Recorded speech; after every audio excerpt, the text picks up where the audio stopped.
You're still black. And thanks for 2 months of support, man. That's a lot of money, I guess, for a person of color, or is it?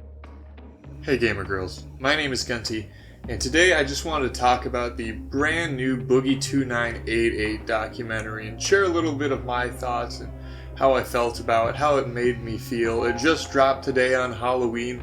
Real spooky, real scary movie for you, and probably scarier than any of the other stuff you could watch this Halloween. But with all that being said, let's dive into it. And now, before I get into the documentary itself, I kind of want to talk about all the stuff leading up to it. Obviously, I'm not going to give you a history lesson on Boogie2988. I just want to give you a little bit of my background with Boogie and a little bit of kind of the pre-production stuff regarding this movie.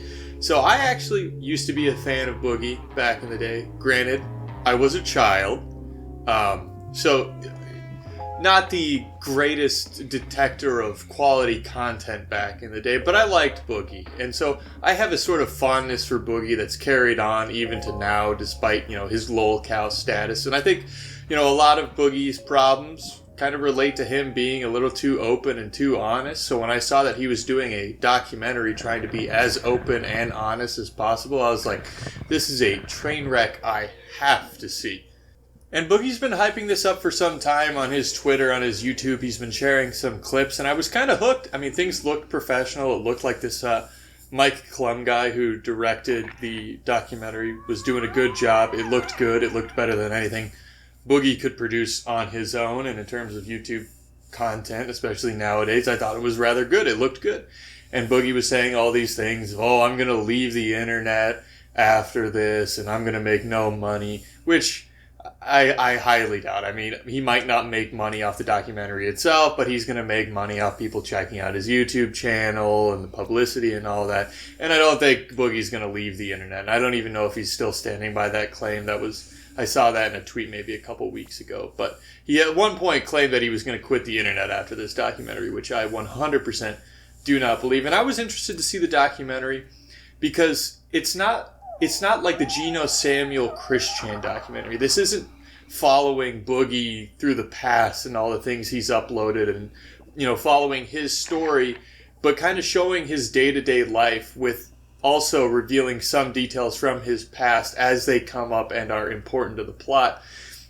And a lot of the documentary focuses on, his finances. And another big reason I wanted to check this out was it was going to show a lot of interactions with Boogie and his new girlfriend, which I know a lot of people had questions about because of the age difference and the fact that she doesn't also weigh 900 pounds.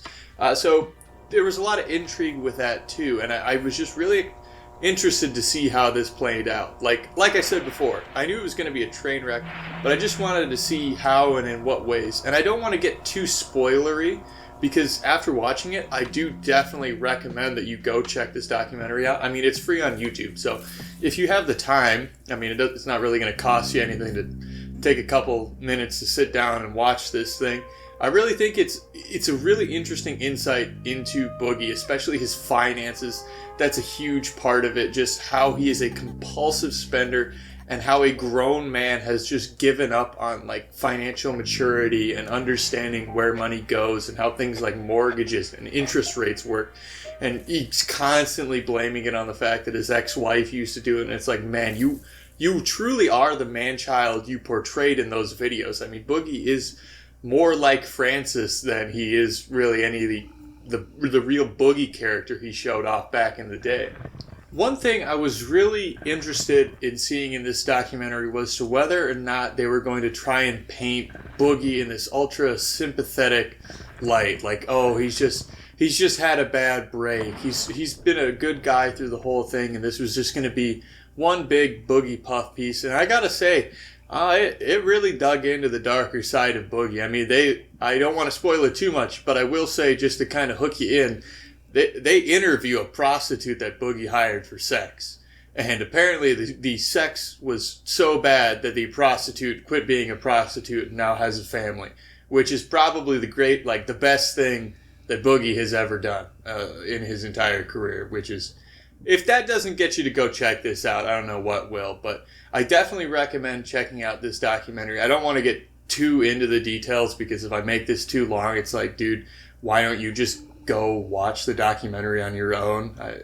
I don't get when that. I hate when that happens when YouTubers, there's like an hour-long YouTube video and then they dissect it and the video's an hour and a half long. It's like, I think you should probably just watch the original at that point. But I digress. Anyway, the documentary does eventually kind of just break down into this pity party, and it is kind of, depressing, which that's what you expected. There was definitely going to be some element of a pity party to this documentary, this series, but there's some interesting bits.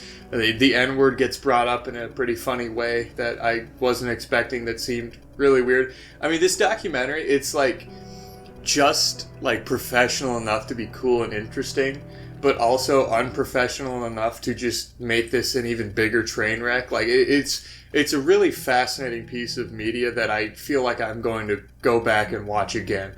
I really think this is some fun viewing. If you got some buddies over and had a couple of beers, this would be good for a quick laugh. But anyway, like I said, I don't want to make this video too long. I just wanted to make a brief video talking about it, and I also wanted to open things up to you guys. What did you guys think of the Boogie documentary?